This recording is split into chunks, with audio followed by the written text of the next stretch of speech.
civilizações do espaço, visitando o planeta Terra.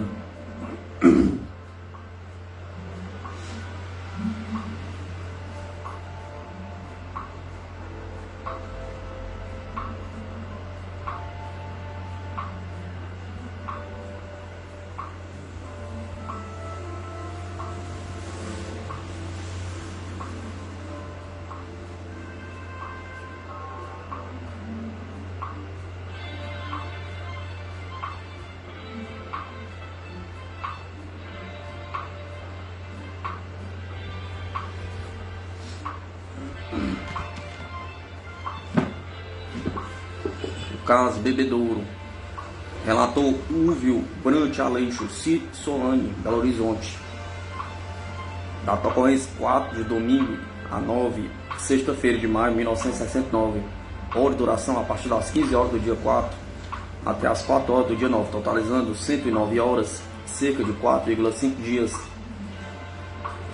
Local, ponto de partida, localidade dominada Bebedouro, à margem do Rio das Velhas, município de Matozinhos, a 50 km de Belo Horizonte, em linha reta do estado de Minas Gerais, Brasil.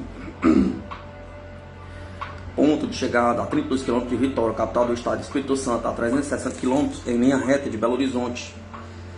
Observador José Antônio da Silva, 24 anos, solteiro, soldado número 33930 da Polícia Militar de Minas Gerais, em ordenação do então subcomandante do Batalhão de Guardas da PM MG, Major Célio Ferreira, residência, Rua Emílio Germano, Vila Pompeia, Belo Horizonte.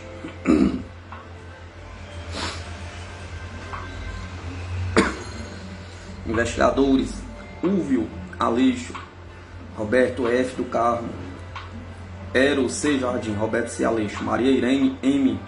Neves, Walter Buller, Wanda Santos, Edson Moura, Luísa Romanelli e outros membros colaboradores da CISONE, da Sociedade de Estudo Brasileiro de Estudadores. Resumo das entrevistas e exames incluído dados fornecidos por terceiros. Introdução. Às 7h25 da manhã, a 10 de maio de 1969, chegou a Garé da Estrada de Ferro Central do Brasil, em Belo Horizonte, o trem NF-32, proveniente da estação de Pedro Nolasco, Vitória, Espírito Santo. O senhor Geraldo Lopes da Silva, agente de segurança da ferroviária, observou entre os passageiros desses vagões a presença de um rapaz mal vestido, com touca de meia na cabeça, trazendo algo embrulhado numa lona. Foi justamente o embrulho que chamou sua atenção sobre o rapaz, porque havia frequentes roubos de fios de cobre na estrada de ferro. Interpelando, o agente pediu sua identidade. Chefe, não tenho identidade, porque me tomaram, mas sou soldado, respondeu o rapaz. O agente continuou insistindo e recolheu o rapaz a uma das salas da estação, onde passou a examinar o conteúdo de sua mochila. Nesta encontrou material de pesca, de alimentação e peças de vestuário. Pressionado pelo agente, José Antônio da Silva disse que tinha uma história para contar. Identificou-se como ordenança do Major Célio Ferreira, subcomandante do Batalhão de Guardas da Polícia Militar de Minas Gerais. Após ouvir a história várias vezes em busca de contradições, o agente acabou por aceitá-la, apesar de sua estranheza. Chamou então a reportagem da Rádio Guarani e, após rápida entrevista, o soldado encaminhou-se ao seu quartel. Impressionado com o profundo abatimento físico do rapaz, o Major Célio Ferreira isolou em sua própria residência por 24 horas, proporcionando-lhe alimentação, remédio e repouso. Na noite do dia 11, domingo, o soldado subiu o morro de sua casa com muita dificuldade para juntar-se aos seus familiares. Estes o perceberam emagrecido, queimado do sol, barbado e manco de uma perna. Sua ausência de quase uma semana os deixara aflitos, pois o José Antônio nunca passara tanto tempo fora de casa. Sem aviso, o próprio Major Célio chegara a mobilizar subordinados para ir à sua procura no dia anterior à sua chegada. Na noite do dia 11, o CISONE obteve a primeira entrevista com José Antônio, e a partir da data, inúmeras outras se sucederam. Uma semana após o seu retorno, foi feita uma reconstituição da cena no próprio local da ocorrência, Bebedouro. O rápido, enquanto pescava na tarde do dia 3 de maio de 1969, sábado, José Antônio da Silva saiu de casa para uma pescaria. Apanhou um ônibus na estação rodoviária de Belo Horizonte. com destino a Pedro Leopoldo. Desceu do veículo antes de chegar a essa cidade, seguindo a pé pela estrada Jaguara até o local denominado Bebedouro, antiga fazenda dos ingleses no município de Matozinhos. Cerca de meia-noite chegou à beira de um pequeno lagoa, retirou seus apetrechos da lona que levava a guisa da mochila e com esta montou sua barraca, indo pescar um pouco antes de dormir. Ao amanhecer de domingo, dia 4, José Antônio acordou, enrolou a lona e continuou a pescaria sem êxito. Fez uma pausa ao meio-dia para alimentar-se com sardinha enlatada e retornou à pesca. Cerca das 15 horas, olhando para o lado, percebeu vagamente vultos e ruídos às suas costas. Ouviu então um grito, parecendo um gemido, vindo do fundo do peito. E em seguida percebeu-se atingido na perna por uma rajada de fogo, vindo na direção de um vulto parcialmente coberto pelo mato. Sentindo cãibra adormecido das pernas, ajoelhou-se automaticamente na beira da lagoa, soltando no solo a vara de pescar. A rajada parecia de fogo, mas não era, porque não queimou minha perna, disse José Antônio. Era um feixe de luz esverdeado no centro e avermelhado nas bordas, abrindo-se um pouco a partir da ponta de origem. Em questão de segundos, viu-se ladeado por dois indivíduos pequenos e mascarados que passaram a levantá-los pelas axilas, arrastando-os pelo matagal pantanoso, por onde caminhava com muita facilidade. Com seus joelhos arrastados pelo chão, José Antônio desistiu de agir ao pensar no que lhes aconteceria se um novo jato de luz fosse disparado contra a sua cabeça. Já a 10 metros da lagoa, percebeu por entre o capim alto um terceiro indivíduo, idêntico aos dois acompanhantes, mas não se moveu a sua passagem, ficando para trás. Todos os três carregavam uma espécie de arma, mas José Antônio supôs que o terceiro fosse responsável pelo disparo e também pela emissão do som grave, espécie de gemido. A descrição dos raptores.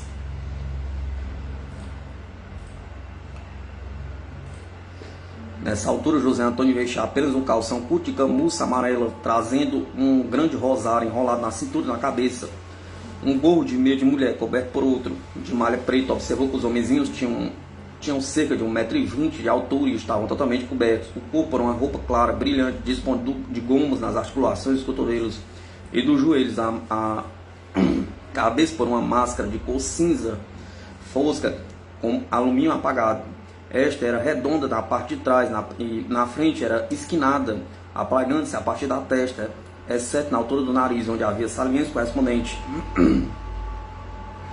Na altura dos olhos havia dois orifícios circulares de uns 2 centímetros de diâmetro. Aparentemente rígida, a máscara descia larga sobre os ombros e não tinha conexão com o vestuário. De sua parte inferior saiu um tubo semelhante ao plástico,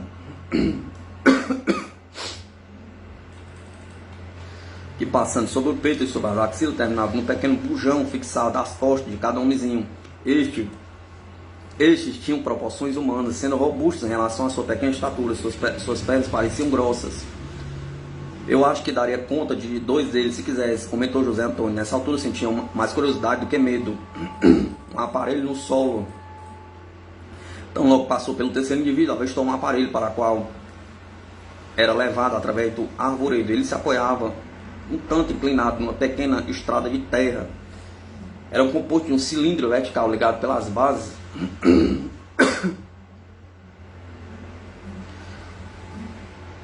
e 2 peças lenticulares ou achatadas, ambos de diâmetro maior do que o cilindro, de cima maior do que a de baixo. Para descrever esta forma, José Antônio recorreu a um copo com a base sobre um pires e com a boca em cima por outros pires maior emborcado.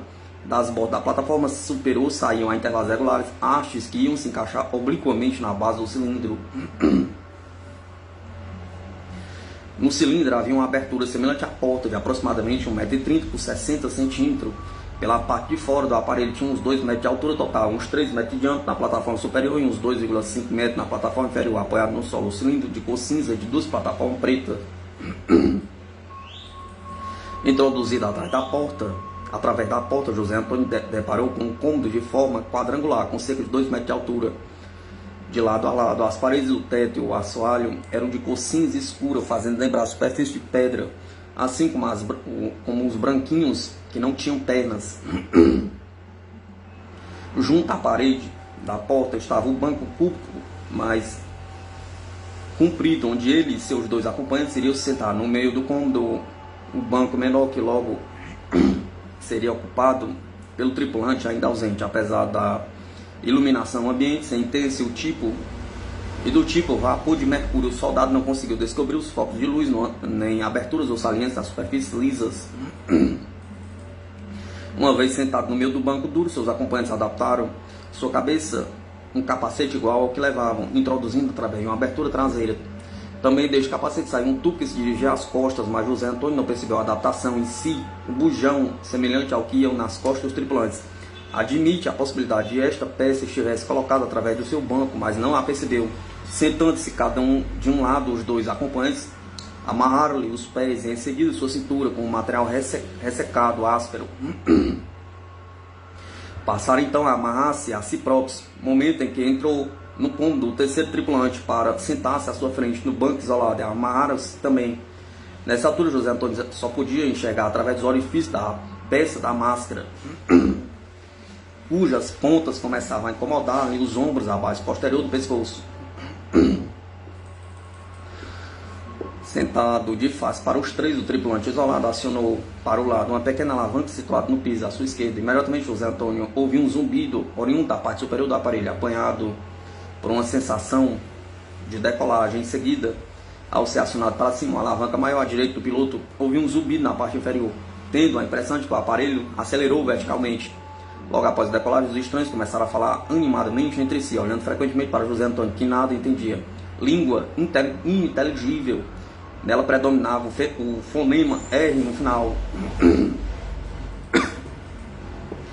de muitas palavras, que era pronunciada de forma rompante, com voz grave, gutural. À medida que o aparelho lhe parecia mais alto, a respiração do soldado se fazia mais difícil. A certa altura, além do abatimento moral, sentiu o organismo cansado, quase paralisado. Sua posição foi se tornando cada vez mais incômoda devido à sua dureza e tamanho do banco. Ao adormecimento das pernas e o peso do capacete, cujas quinas machucavam os ombros e a nuca. Após muito tempo de viagem, que lhe pareceu interminável, percebeu a claridade no interior do cômodo se tornava cada vez mais forte e pulsava, obrigando-se a fechar os olhos dentro do capacete. Após mais ou menos uma hora, percebeu que a claridade diminuía, podendo reabrir os olhos. A viagem continuou sem novidades, até o momento em que o aparelho apareceu girar 90 graus sobre seu eixo lateral. Para ilustrar essa manobra, José Antônio pegou um copo representando o cilindro central, colocando-o deitado.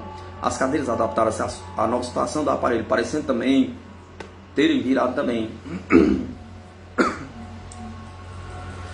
Muito tempo depois, o aparelho normalizou sua posição, assim como as cadeiras. Decorrido outro prazo, o aparelho apoiou-se em algum lugar. Sentiu o arranco, disse José Antônio.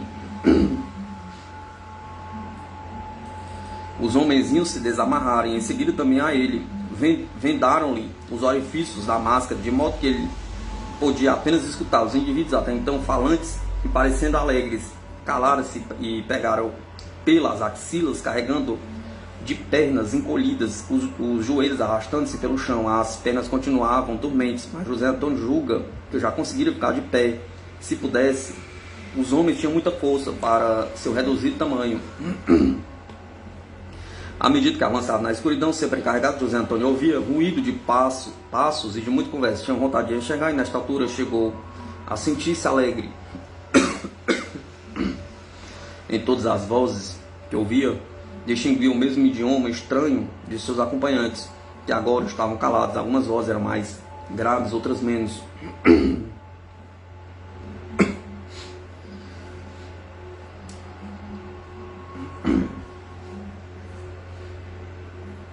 Nenhuma, entretanto, lhe pareceu de origem feminina.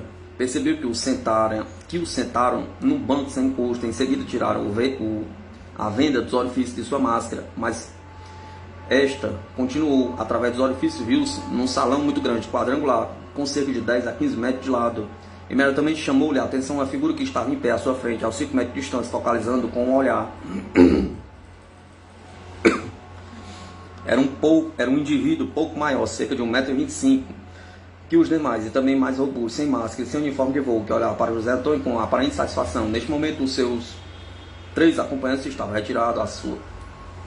retirando as suas respectivas máscaras Conversando muito animadamente com aquele, a José Antônio pareceu seu chefe. Este era, como os demais, muito cabeludo.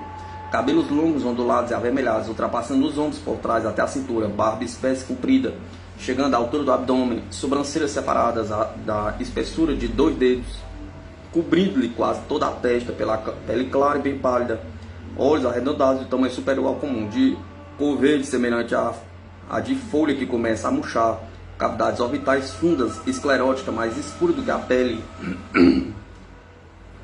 pupilas escuras, os olhos quase não piscavam, não deu para reparar os cílios. José Antônio diz: rezei na hora em que o vi, imaginei que não voltaria mais, o nariz afilado e comprido, maior do que os nossos, as orelhas, mas também maiores, eram iguais às nossas na parte de baixo, mas eram despontados na parte superior. A boca era larga, com alguma semelhança às nossas, mas parecia boca de peixe. Eu não vi dente nela. Se eles abrem a boca, eu não vi.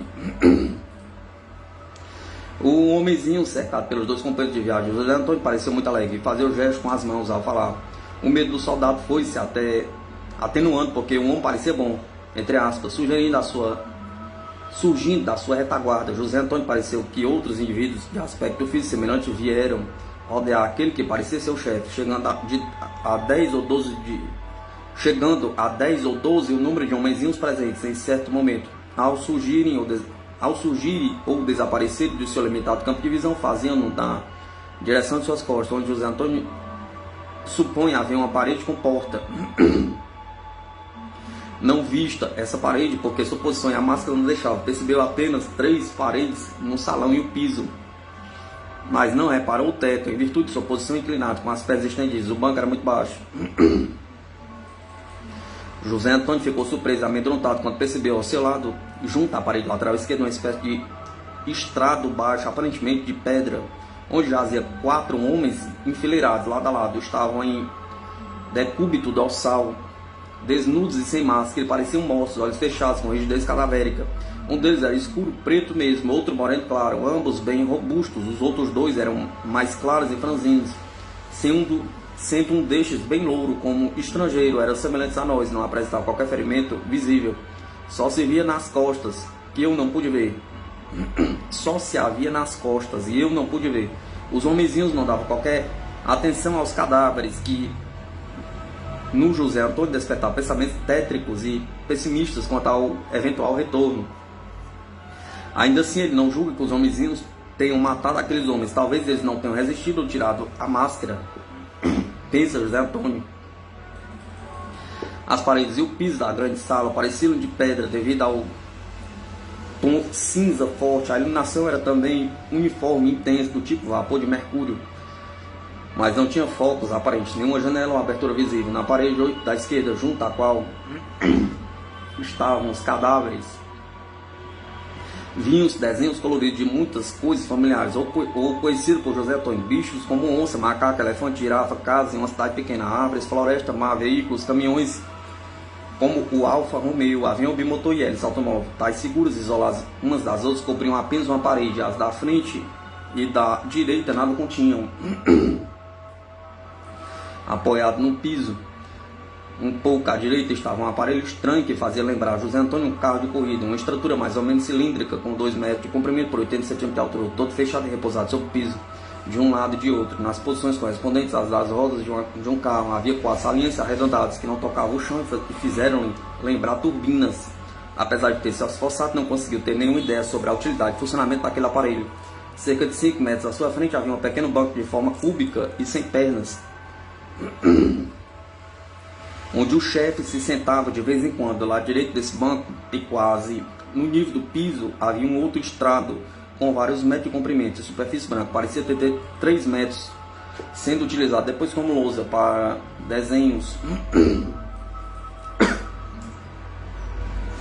No meio da confusão provocada pelo entrar e sair dos homenzinhos, da gesticulação acompanhada da linguagem estranha, da animação transparente na fisionomia dos estranhos, José Antônio chegou a supor que eles estavam muito satisfeitos com a sua presença ali. Os indivíduos se assemelhavam muito uns aos outros, apesar de suas variações envolvendo tamanhos, fisionomias, tom de pele, comprimento de barba e cor dos olhos. José Antônio ficou surpreso ao perceber que um dos indivíduos estava a desamarrar cuidadosamente um embrulho de lona onde trazia seus petrechos de pesca. Ao ser capturado na beira da lagoa, essa lona estava aberta numa pequena clareira e os objetos espalhados em torno. Ele não sabe quem a teria enrolado com os objetos dentro e levado àquele salão. Supõe agora que isso teria sido obra do terceiro tripulante, que ficara para trás no matagal, enquanto ele era carregado para o aparelho. De qualquer forma, ali estavam os homenzinhos retirando e examinando com muita atenção, um a um, dos pertences contidos pela lona. De mão em mão passavam as suas coleções de anzol, machadinhos, cavadeira, facões, carta de fósforo, lata de sardinha e outros alimentos, assim como as peças de roupa. Enquanto isso, José Antônio sentia frio, apesar de estar respirando melhor, continuava apenas de calção. Percebeu que, logo após detido o exame das peças, era separado um exemplar de cada objeto, do qual houvesse duplicata. Assim, os homenzinhos se apossaram de um exemplar de cada tipo de anzol, e um exemplar de 3 facões, de uma caixa de fósforo, de uma das 2 mudas de roupa e uma nota de 100 cruzeiros antigo, dentre os 35.100 cruzeiros que encontravam num dos bolsos. As peças de que não havia duplicata, como a lata de sardinha, por exemplo, foram todos devolvidos ao envoltório da lona, e este foi de novo enrolado e amarrado cuidadosamente. A exceção ocorreu com a sua carteira de identidade, encontrada também em um dos bolsos, exibido para todos. Não devolveram sua carteira. Isto lhe causou grandes preocupações após o retorno. José Antônio julga que os homens identificaram através de sua carteira sua condição de militar.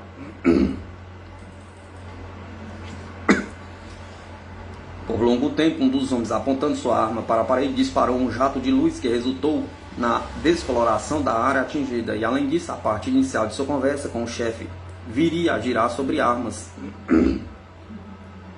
As armas portadas pelos homenzinhos eram padronizadas, apesar de suas variadas dimensões, bem menores do que um fuzil. Apresentavam canos bem mais largos e curtos e formando uma peça única, continuavam se alargando para formar as coronhas. Na parte intermediária superior de cada arma havia uma espécie de gatilho que, acionado para trás, provocava a ejeção de um feixe luminoso do tipo que o atingiu antes de ser capturado. Um dos indivíduos passou os dedos curtos e grossos no chefe, um pequeno objeto cilíndrico e negro. A seguir seria por ele utilizado como lápis, na lousa clara e lisa ao seu lado. Voltando diretamente para José Antônio, o líder fazia gestos, acompanhando sempre com a sua linguagem incompreensível. Apontava para o soldado, depois para cima, para baixo, para seus companheiros e para cada conjunto de gestos e palavras. Parecia aguardar uma resposta de José Antônio. À medida que as tentativas se sucediam, este passou a entender alguma coisa, como sinal para baixo igual à sua terra, sinal para cima igual a este salão, ou nossa terra, e assim por diante. O entendimento foi aumentado a partir das ilustrações feitas pelo líder, em forma de desenhos toscos na lousa branca, acompanhando as palavras e gestos. No primeiro desenho, José Antônio julgou perceber um quartel. Era um círculo com figuras armadas em torno, com sentinelas. O líder apontou para as armas do desenho, depois para o soldado, em seguida para baixo, finalmente para cima. Tendo José Antônio entendido que ele desejava possuir armas das nossas por seu intermédio, o soldado gesticulou negativamente, pelo modo com que o líder insistia em tomas desse tipo. Começou a perder toda a esperança de retornar salvo. José Antônio tem se negado repetidamente a revelar outros trechos da conversa que envolveu esse tema. Carregando com as 2 mãos um tubo aparentemente pesado de pedra, aproximou-se do soldado um dos homenzinhos. O cubo era escavado na parte superior e continha um líquido de cor verde escuro. O líder fez sinal para que ele o tomasse, enquanto um dos subordinados afrouxava-lhe a máscara por detrás, chegando a suspendê-lo com certa violência. José Antônio resistiu e fez sinal negativo. Vendo em seguida um dos próprios homenzinhos tomava o líquido, resolveu tomar também, porque se sentia fraco sem alimento. O líquido tinha um sabor amargo e era contido na cavidade piramidal do tubo. A partir desse instante começou a sentir-se melhor, mais animado. Além disso, julga que passou a entender melhor o que o líder queria dizer. Dentre todos os aspectos abordados da tentativa de comunicação, José Antônio não tinha dúvidas sobre o seguinte: aqueles indivíduos estavam insistindo para que ele os auxiliasse em seus propósitos relacionados com a nossa sociedade, manipulando lápis grosso sobre a lousa horizontal. O líder traçou pacientemente 2 grandes círculos lado a lado. Em seguida enegreceu um deles, deixando branco o outro, apontando sucessivamente para os 2 círculos, depois para José Antônio e para baixo. O soldado acabou compreendendo que o círculo branco era correspondente ao dia terrestre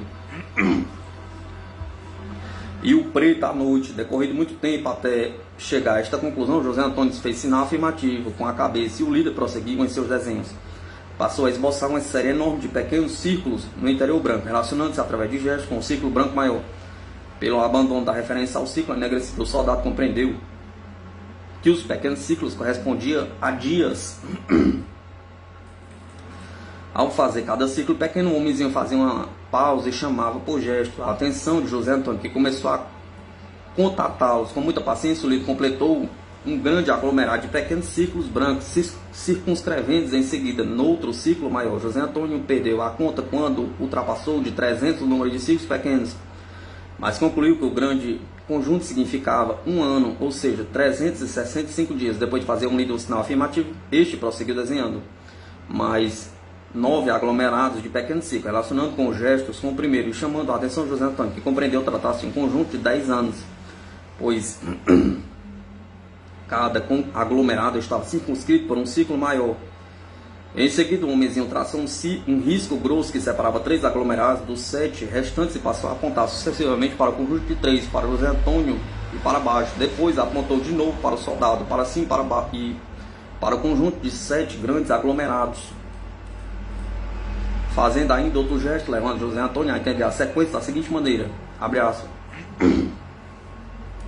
ele está propondo me levar à terra, onde ficarei por 3 anos, colhendo informações para ele. Em seguida mandará me buscar para junto deles, onde ficarei estudando por 7 anos. Finalmente descerão à terra, onde tendo em mim um guia para eles. Como resposta a isso, José Antônio fez sinal negativo para indicar sua recusa. Nessa altura já estava manipulando o rosário que trouxera enrolado à cintura e fazia suas orações em voz alta. Quando atingiu o quarto mistério do rosário, do primeiro texto, o líder avançou em sua direção, demonstrando irritação pela primeira vez, agarrou o crucifixo, arrancando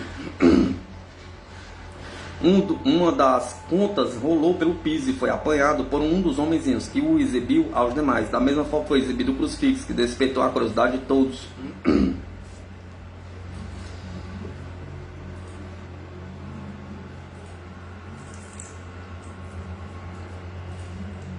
Subitamente, enquanto os homens iam se ocupar de um longo debate, José Antônio viu surgir quase à sua frente, como se estivesse vindo do nada, uma figura humana que ali se manteve imóvel, com atitude firme e amigável, olhando e falando para ele em português muito claro.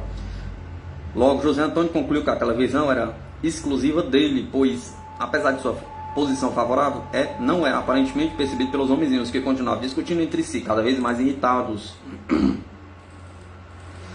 Apesar da forma pela qual surgiu, a figura era nitidamente a de um homem, tendo aproximadamente 1,70 m, magro, barba e cabelos compridos, alourados, pele clara e cor de olhos claros. Sua roupa escura descia até os pés descalços, tinha mangas largas, gola revirada, uma espécie de corda branca e grossa na cintura, com um nó, e 2 extremidades pendentes, com batim de frade. José Antônio, até aquele momento se sentia angustiado, sem esperança, sentiu alívio com a presença daquele que identificou como pessoa boa, um dos nossos, e principalmente viu-se animado com certas revelações oriundas daquela visão.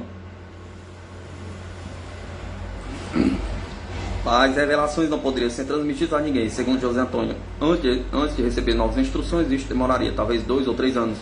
Sob esta visão, houve uma enorme resistência do soldado em abordá-la, principalmente no que se refere à mensagem recebida, que considera secreta. Mesmo os dados sobre a descrição física do indivíduo foram fornecidos com muita relutância, pois ele alega que estes dados poderiam ser suficientes para a identificação da pessoa. Perguntamos-lhes como se poderia descobrir o segredo mediante a simples descrição de traços de alguém que não conhecíamos, nem iríamos jamais encontrar. Ele deu a entender que seria possível reconhecer essa pessoa e que não seria impossível encontrá-la. E inquirindo sobre se a visão era de Jesus, respondeu prontamente que não. Se era de algum santo, ele não quis responder, apenas sorrindo, desviando da conversa. Após repetidas entrevistas, conseguimos obter algumas indicações sobre o conteúdo da mensagem. Da mesma forma como surgiu no salão individual que desapareceu. Coincidentemente, pela primeira vez, os homenzinhos pareciam irritados uns com os outros. O líder dirigiu-se aos seus guardas, que jamais saíram do lado de José Antônio, o qual teve a seguir vendados os orifícios de sua máscara. Da mesma forma como viram, o soldado foi suspenso pelas axilas e carregado para um local que, depois de uma vez desvendados os olhos, descobriu seu interior do aparelho que o trouxera. Iniciou-se então a longa viagem de volta, com a presença de 3 tripulantes e os mesmos incidentes da ida, aparelho variando de posição e luz aumentando e pulsando por certo período. Ele foi deixado no estado de Espírito Santo logo após ter sentido o baque correspondente ao pouso do aparelho. Seus acompanhantes afrouxaram, em seguida retiraram sua máscara. Então perdeu quase totalmente a consciência, percebendo vagamente que o arrastavam para a escuridão. Calcula que ficou neste estado de sem consciência cerca de 1 hora, percebendo depois os primeiros albores do dia que ia nascer. Nesta altura percebeu também um ruído de água próximo e, movido por uma sede intensa, arrastou-se até encontrar um ribeirão com uma corredeira. Ao seu lado estava a mochila, de onde retirou o cantil, enchendo-o por 2 vezes. Calcula ter tomado 1,5 litro de água sem ter a sede totalmente saciada. Em seguida preparou seu material de pesca e conseguiu apanhar pequenos peixes de que se alimentou. Quando o sol despontou, pôde reparar melhor a paisagem, que lhe era completamente estranha e tinha sido deixado sobre uma pequena pedreira ao lado de um córrego.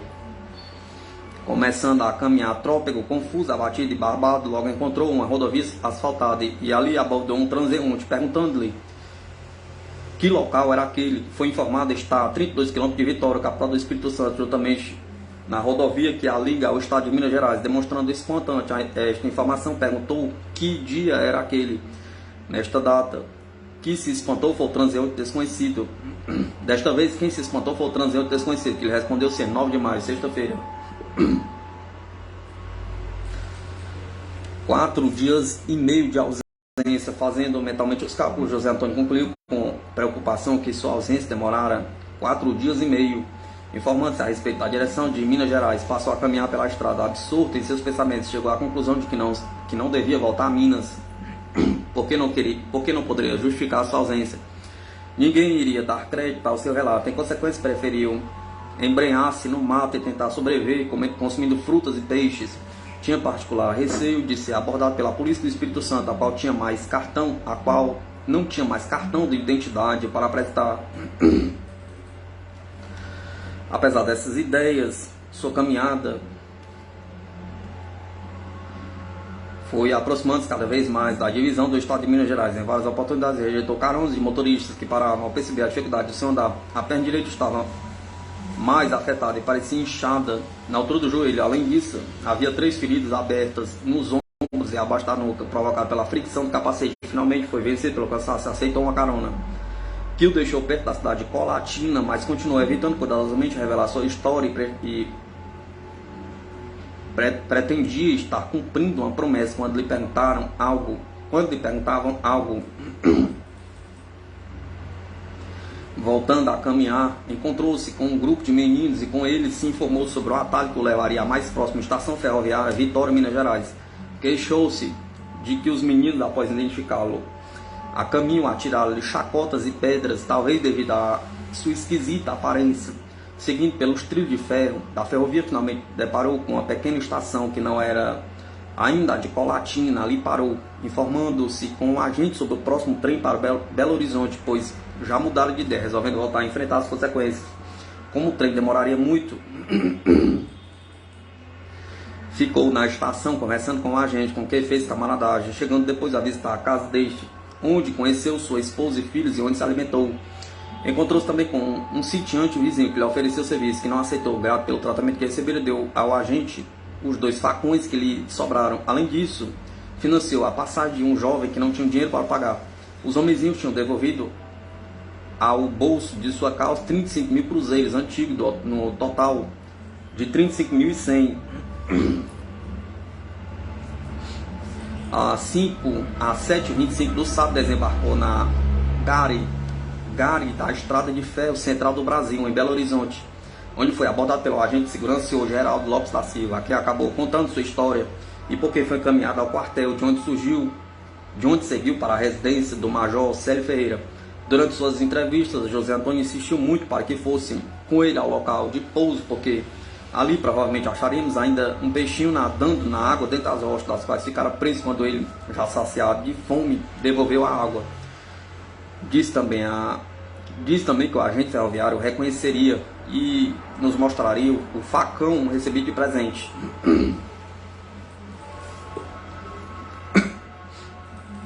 No conjunto de entrevistas foram coligidos muitos dados de interesse sobre José Antônio da Silva, dos quais faremos um breve resumo. Idade 24 anos, solteiro, 11 irmãos, um falecido, é o 20º em idade, pai vivo, mãe falecida há 2 anos, nível de instrução, curso primário incompleto, ocupação, há 5 anos, praça da Polícia Militar de Minas Gerais, há 2 anos, ordenança do subcomandante do Batalhão de Guardas, aparência e constituição saudável, nível socioeconômico modesto, reside com a família em uma casa suburbana que ajudou a construir, cujo terreno doou aos irmãos. Gastando muito pouco consigo mesmo, conseguiu adquirir outros 3 terrenos suburbanos, doando mais 2 aos irmãos. Em caso tome iniciativas a resolver a maior parte dos problemas da família, seus familiares superiores o tratam como pessoa digna de confiança, além do trabalho que aprecia, tem poucas distrações, é muito religioso, mas não procura converter os outros, não pertence a nenhuma confraria ou associação religiosa, mas pratica a religião com fidelidade. E seu pai reconhece que ele toma as iniciativas em casa e elogia sua conduta, afirma que ele mantém boas relações com todos e não apresenta vícios. Sintomas no observador após o retorno: além das 3 marcas nos ombros e a nuca e da leve inchação no joelho direito, sintomas já referidos ao observador apresentou no dia em que ele retornou. Seus familiares superiores notaram emagrecido, queimado do sol, barba por fazer, abatido. Notaram também dificuldades no seu caminhar, inapetência, e ouviram suas queixas sobre prisão de evento, que perdurou 1 semana. Durante o mês subsequente ao primeiro relato, também nós ouvimos suas queixas relativas à ardência na vista e diminuição da acuidade visual. Depois passou a referir-se a dores abdominais intermitentes, abrangendo uma definida taxa transversal inferior no ventre. A manifestação desse sintoma era acompanhada de dor de cabeça na região frontal e de acentuação na ardência dos olhos, que lacrimejava. Disse ele que tal sensação nos olhos era semelhante à que sentiu dentro do aparelho, quando a luz interna tornou-se mais intensa, pulsando. José Antônio está convencido de que não estava enxergando normalmente após essa experiência. Parece um tanto alarmado com estes sintomas, dizendo que anteriormente nada disso lhe ocorria. A família concorda em que sua saúde era normal antes da ocorrência. Quando sugerimos que ele se deixasse examinar no hospital militar, respondeu que não tomaria essa providência para evitar que fosse interpretado como desejo de faltar ao trabalho.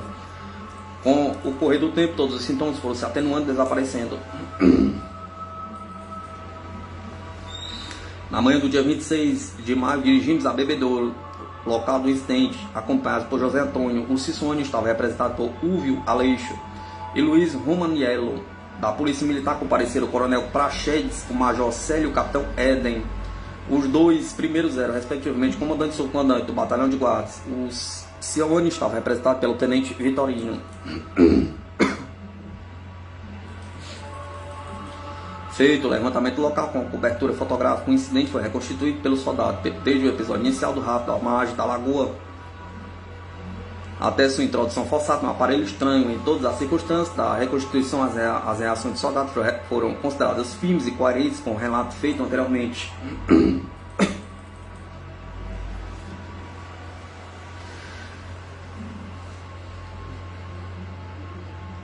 No pouco tempo restante, aproveitamos a oportunidade para sondar superficialmente entre os raros habitantes da área que encontrávamos pelo caminho sobre a presença de objetos aéreos estranhos. O resultado foi positivo. Um dos breves relatos feito por um menino referiu-se ao aparelho que, a grande altura, parecia um guarda-chuva, deslocando-se em silêncio. No trajeto de retorno, ao notarmos em José Antônio uma aparência taciturna, procurando saber dele os motivos de sua preocupação. Após muita resistência, ele respondeu que se preocupava com a possibilidade de o líquido verde ingerido no salão tê-lo colocado sob o domínio dos homenzinhos, porque estes o procuraram de novo no quintal de sua residência. Acrescentou que cerca da meia-noite do dia 21 de maio já estava deitado quando teve o súbito impulso de dirigir-se ao quintal para cuidar de suas cabras. Teve então a surpresa de ver 3 homenzinhos em seus uniformes de voo, imóveis no quintal, a olhar para ele. numa reação automática, entrou em casa e trancou a porta sem nada falar e ouvir. Quando lhe perguntamos por que reagiu desta forma, José Antônio respondeu: então o senhor acha que eu vou trabalhar contra a minha gente? Perguntou. Em seguida deu a entender que os homenzinhos poderiam representar uma ameaça para todos no futuro, mas como não estava certo de que o perito se ligava a esse tipo de indivíduos ou a outros tipos desconhecidos, estava disposto agora a encontrar-se de novo com eles para tentar esclarecer o assunto. De qualquer forma, estava certo de que o mundo corria grande perigo, sem saber de onde este partiria. Esse perigo lhe fora revelado pelo indivíduo louro, de aparência amável, que lhe surgiu misteriosamente no salão, a revelia dos homenzinhos. O perigo envolvia toda a humanidade e possivelmente incluía a intervenção de seres desconhecidos, além de outras calamidades. Entretanto, esse risco poderia ser afastado se a humanidade mudasse seu comportamento atual. Notamos que, ao tocar sobre esse assunto, José Antônio mostrava extrema descrição e resistência, como que desejando manter-se em segredo. Numa de nossas entrevistas posteriores, tão logo chegamos a casa de José Antônio, ele tomou a iniciativa da conversa, nos seguintes termos: professor, até hoje o senhor me tem feito perguntas e eu tenho respondido. Hoje sou eu quem preciso fazer perguntas para o senhor responder. Reagindo ao meu sinal afirmativo e demonstrando dificuldade em encontrar as palavras adequadas, ele perguntou: existe aparelho que não é aparelho? Existe aparelho que não é aparelho? Perguntou. Pedi-lhe para reformular a pergunta para que pudéssemos compreender. Ele tentou e não conseguiu. Pedimos-lhes então para dizer o que tinha em mente ao fazer tal pergunta. Respondeu que, numa das noites anteriores, aproximadamente às 22 horas, sentiu o desejo de caminhar pelo morro onde se situa a sua casa, a fim de meditar. Após caminhar alguns minutos, ele, pela crista do morro, a uns 300 metros das casas mais próximas, um foco de luz amarelada chamou sua atenção. Essa luz vinha descendo obliquamente do lado da Serra do Curral, sul de Belo Horizonte, em sua direção, sem fazer ruído. Diminuiu sua marcha e parou a uns 10 metros de distância, passando a fazer pequenos movimentos verticais e laterais. A alguns metros do solo, tinha forma esférica, diâmetro aproximado de 30 centímetros, e parecia estar dirigido por alguém. Apesar de não ser um aparelho como o que viram antes, no qual viajara, após alguns minutos a bola luminosa se afastou, subindo para a mesma direção de onde viera. José Antônio insistiu em obter nossa explicação, porque estava perplexo ante a existência de uma bola de luz que, revelando o controle de seus movimentos, não apresentava qualquer estrutura que a identificasse como aparelho. Mas nós nos limitamos a responder que existem inúmeros relatos sobre esse tipo de fenômeno, mas ainda não havia explicação para ele. Dentre os inúmeros comunicados sobre fenômenos aéreos estranhos, o Cicônio continuava a receber. Em maio de 1969, chegavam insistentes rumores sobre a atividade de OVNIs na área compreendida pelos municípios de Matozinho, Pedro Leopoldo, Jaboticatubas,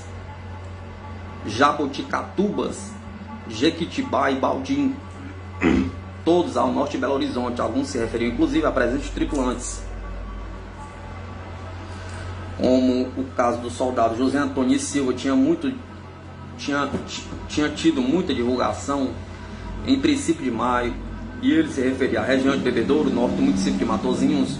Os rumores sobre OVNI na área foram por nós recebidos com muita reserva inicial, pois havia forte possibilidade de serem efeitos psicossociais da própria divulgação, apesar de ter sido bem incorreta. Mas, ainda que imprecisa, as notícias continuavam se avolumando. No início de junho de 1969, um jovem acadêmico de Química da Universidade Federal de Minas Gerais, liderando um grupo de colegas seus, veio à nossa presença. Esse estudante mostrava grande interesse pelo problema a partir de uma tentativa de contato telepático que, segundo os revelara anteriormente, resultou na aproximação de um OVNI no bairro de Santo Antônio. Agora ele vinha buscar nossa colocação para efetuar com seu grupo uma expedição à área de Bebedouro, de onde havia obtido informações fidedignas sobre a atividade dos OVNIs. Então, como o comandante do batalhão de guardas, coronel Jaci Prachedes, havia demonstrado interesse no acompanhamento do caso de seu comandante José Antônio, julgamos conveniente colocar lá para os novos comunicados recebidos nos arredores de Bebedouro. Tivemos, entretanto, a surpresa de encontrá-lo já informado sobre tais ocorrências, pois um conhecido seu professor Ângelo Eleodoro dos Santos, que nos foi apresentado na ocasião, realizara recentemente uma expedição àquele sítio, acompanhado de oficial do batalhão de guardas e de outras pessoas. Após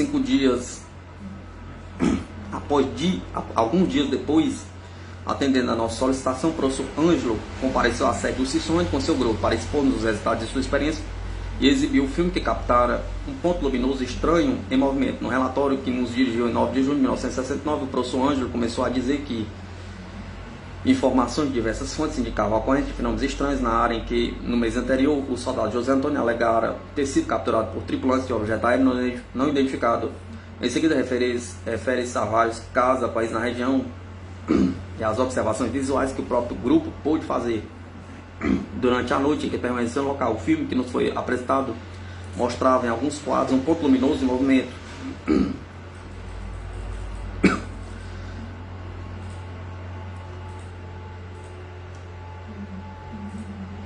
Incentivados pelos resultados de coleta efetuados nessa expedição e principalmente pelo filme acima referido, o Cições passou a coordenar uma segunda expedição aérea de Bebedouro, a área de Bebedouro, nas proximidades de Fidalgo. O relatório de Alberto Francisco Carlos Cições assinala uma série de observações de fatos luminosos de comportamento estranho percebidos pelo grupo nas madrugadas de 14 e 15 de junho. As aparições se sucederam sobre a distância até os primeiros clarões do sol do horizonte do dia 15, quando se encerraram com a passagem distante do aparelho de forma oblonga cor cinza azulada do tamanho de um avião DC-3 em voo sereno e silencioso. Quanto aos pontos luminosos, o autor do relatório conseguiu captar a imagem de um deles em seu filme Fuji Kodak de 100 asa.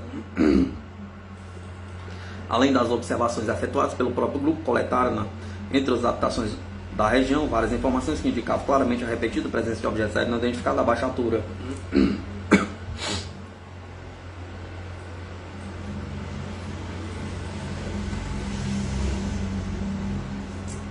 Com o passar dos dias, foram se avolumando na sede do Cições os comunicados relativos à atividade OVNI em vários municípios vizinhos ao de Matozinhos. As notícias provenientes de Jaboticatubas eram tão numerosas e aparentemente fidedignas que, a 17 de agosto daquele ano, mobilizamos um pequeno grupo para lá, expedição àquele município, as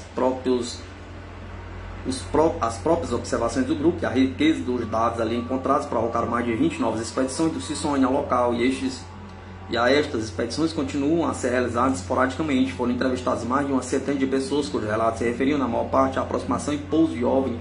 Esses relatos, gravados em fita magnética, serão divulgados juntamente com outros num livro titulado Os Discos Voadores do Rio das Velhas.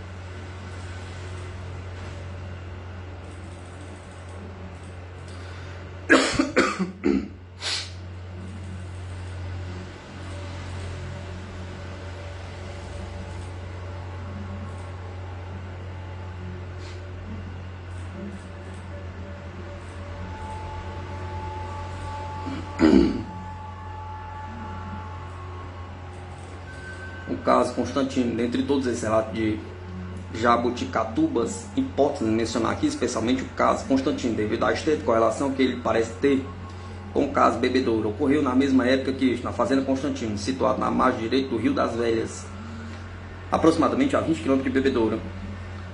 Envolve como observador um surdo mudo de nome Antônio Rodrigues, de 60 anos, que através de mímica e desenhos revelou espontaneamente ao dono da fazenda, a posteriori e a nós e ao Dr. Buller, um incidente relativo a homenzinhos barbudos e atarracados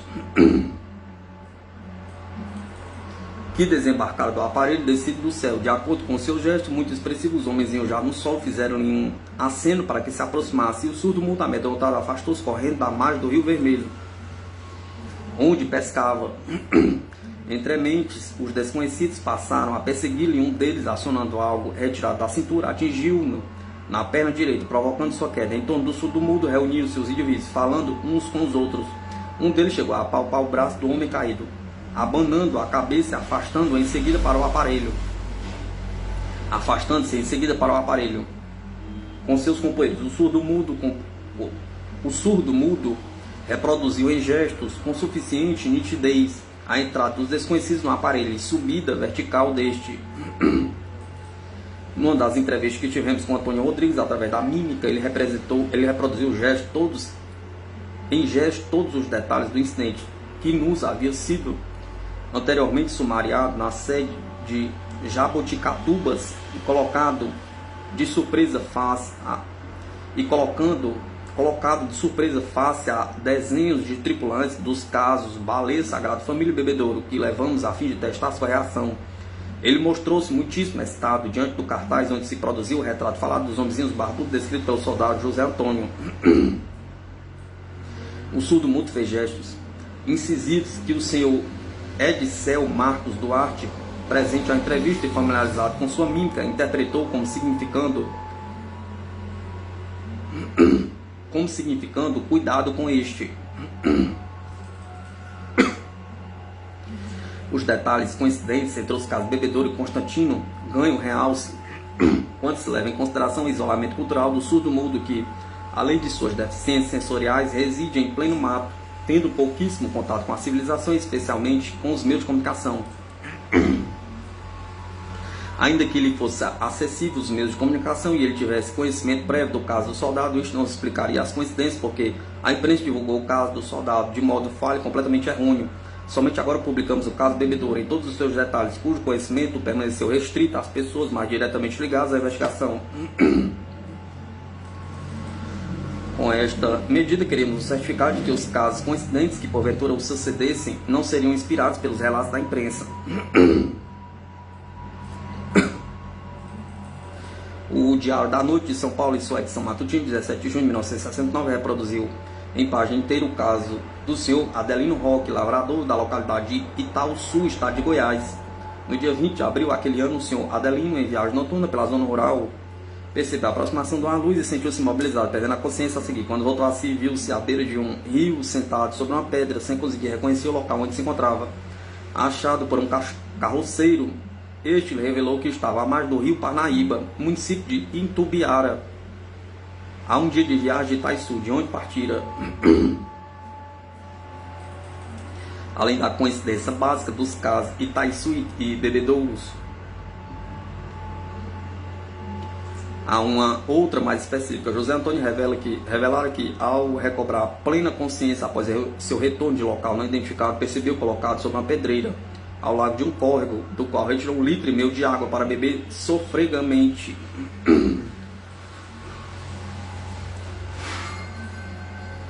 Em relação à pesquisa propriamente dita do Ciccione, sob a orientação do professor Úvio Brant Aleixo e o senhor Alberto do Carmo, com a participação com a parte da reconstituição gráfica dos acontecimentos, só nos cabe elogios por quanto tivemos a oportunidade de acompanhar de perto alguns dos exaustivos interrogatórios do soldado. Entretanto, alguns lances da experiência desse militar constituem fatos novos da pesquisa, como o oferecimento por parte dos extraterrestres a testemunho de proporcionar-lhe um estágio de 7 anos junto a eles. Esse fato, que nos parece de transcendental importância, tem o seu merecido comentário no item 2D. Por outro lado, foi observado pela testemunha uma discordância, aparentemente, do tempo gasto durante a sua estada junto aos extraterrestres, 24 a 28 horas, em relação ao tempo transcorrido na Terra, 4 dias e meio.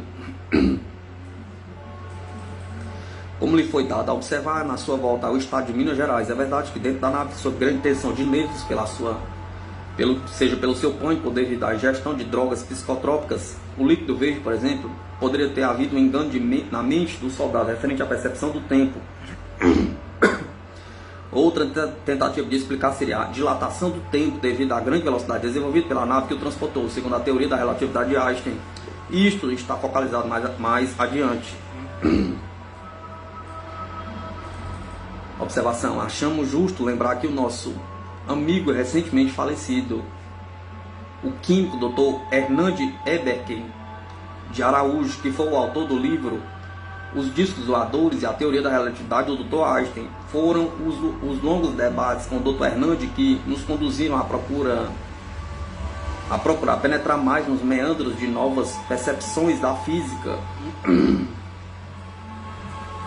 Achamos ainda oportuno lembrar o caso semelhante de dilatação de tempo publicado no Boletim 661 e inserir uma ocorrência acontecida na Argentina, divulgado pela Fly Source Rio. Nesse caso, houve um encurtamento do caminho paralelamente à dilatação do tempo.